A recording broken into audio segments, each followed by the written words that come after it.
Indian ഭരണഘടനയുടെ 75ാം വാർഷികാഘോഷം November 26-ന് രാജ്യമെമ്പാടും ആഘോഷിക്കുകയാണ്. ഇന്ത്യയുടെ ജനാധിപത്യ സംവിധാനത്തെ രൂപപ്പെടുത്തുന്നതിനായി 1949-ൽ ഇന്ത്യൻ ഭരണഘടനയെ അംഗീകരിച്ചതിൻ്റെ സ്മരണാർത്ഥമായാണ് ഈ ദിനം ആഘോഷിക്കുന്നത്. 3 വർഷത്തെ ചർച്ചകൾക്കൊടുവിൽ 1949 നവംബർ 26-ന് ഭരണഘടനാ ഡ്രാഫ്റ്റിംഗ് കമ്മിറ്റിയുടെ ചെയർമാനായ ഡോക്ടർ ബി.ആർ. അംബേദ്കർ അടക്കമുള്ള നേതാക്കൾ നേതൃത്വം നൽകിയ കോൺസ്റ്റിറ്റ്യൂവന്റ് അസംബ്ലി ഭരണഘടനയ്ക്ക് അന്തിമ രൂപം നൽകി. 1950 ജനുവരി 26-ന് ഇന്ത്യൻ റിപ്പബ്ലിക്കിൻ്റെ പിറവിയെ അടയാളപ്പെടുത്തിക്കൊണ്ട് ഭരണഘടന നിലവിൽ വന്നു. എല്ലാ വർഷവും നവംബർ 26-നാണ് ഭരണഘടനാ ദിനം ആചരിക്കുന്നത്. രാജ്യം 75ാം ഭരണഘടനാ ദിനം ആചരിക്കുന്ന വേളയിൽ ഇന്ത്യൻ ഭരണഘടനയെക്കുറിച്ച് അധികമാർക്കും അറിയാത്ത കാര്യങ്ങൾ എന്തൊക്കെയാണെന്ന് പരിശോധിക്കാം. 1934-ൽ എം.എൻ. റോയാണ് ഭരണഘടന രൂപീകരിക്കുന്നതിനുള്ള കോൺസ്റ്റിറ്റ്യൂവന്റ് അസംബ്ലി എന്ന ആശയം ആദ്യമായി മുന്നോട്ട് വച്ചത്. പിന്നെ 1935-ൽ ഇത് കോൺഗ്രസിൻ്റെ ഔദ്യോഗിക ആവശ്യമായി മാറി.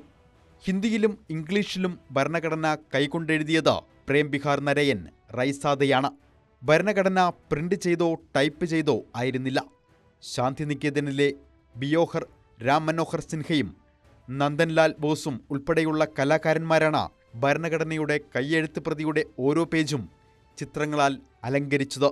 ലോകത്തിലെ ഏറ്റവും ദൈർഘ്യമേറിയ എഴുതപ്പെട്ട ഭരണഘടനയായ ഇന്ത്യൻ ഭരണഘടനയിൽ 1,17,369 വാക്കുകളാണ് ഉള്ളത്.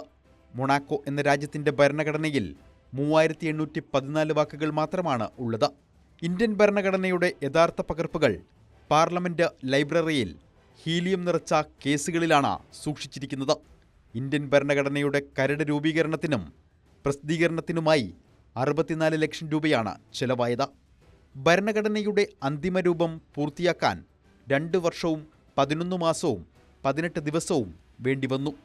ഭരണഘടനയുടെ അന്തിമ പതിപ്പ് അംഗീകരിക്കുന്നതിന് മുൻപ് 2000 ഭേദഗതികളാണ് വരുത്തിയത്. യഥാർത്ഥ ഭരണഘടനയിൽ 395 അനുച്ഛേദങ്ങളാണ് ഉണ്ടായിരുന്നത്. 2021 ആയപ്പോഴേക്കും അനുച്ഛേദങ്ങളുടെ എണ്ണം 470ആയി.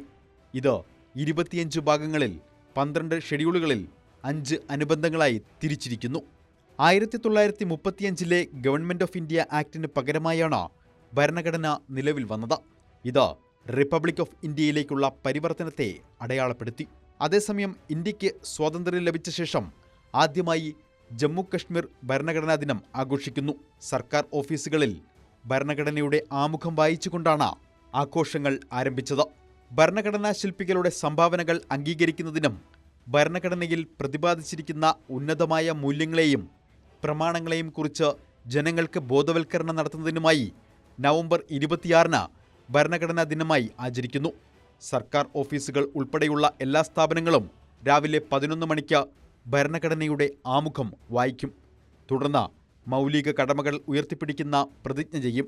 അഡ്മിനിസ്ട്രേഷൻ വകുപ്പ് സെക്രട്ടറി സുഭാഷ് സി ചിബ്ബർ പുറപ്പെടുവിച്ച ഉത്തരവിൽ പറയുന്നു. ഡിവിഷണൽ കമ്മീഷണർമാർ, ഡെപ്യൂട്ടി കമ്മീഷണർമാർ, വകുപ്പ് മേധാവികൾ, പോലീസ് തലവന്മാർ എന്നിവരും താഴെത്തട്ടിലുള്ള ഓഫീസുകളിലും പ്രതിജ്ഞയോടൊപ്പം ആമുഖവും വായിക്കുന്നുണ്ടെന്ന് ഉറപ്പാക്കണമെന്ന നിർദ്ദേശമുണ്ട്. ഇന്ത്യൻ ഭരണഘടനയുടെ 75ാം വാർഷികം രാജ്യം ആഘോഷിക്കുകയാണ്. രാജ്യതലസ്ഥാനത്ത് വിപുലമായ ആഘോഷങ്ങളാണ് നടക്കുന്നത്. പാർലമെന്റിൽ നടന്ന ചടങ്ങിൽ രാഷ്ട്രപതി ദ്രൗപദി മുർമു, ഉപരാഷ്ട്രപതി ജഗദീപ് ധൻഖർ, പ്രധാനമന്ത്രി നരേന്ദ്രമോദി, പ്രതിപക്ഷ നേതാവ് രാഹുൽ ഗാന്ധി എന്നിവർ പങ്കെടുത്തു.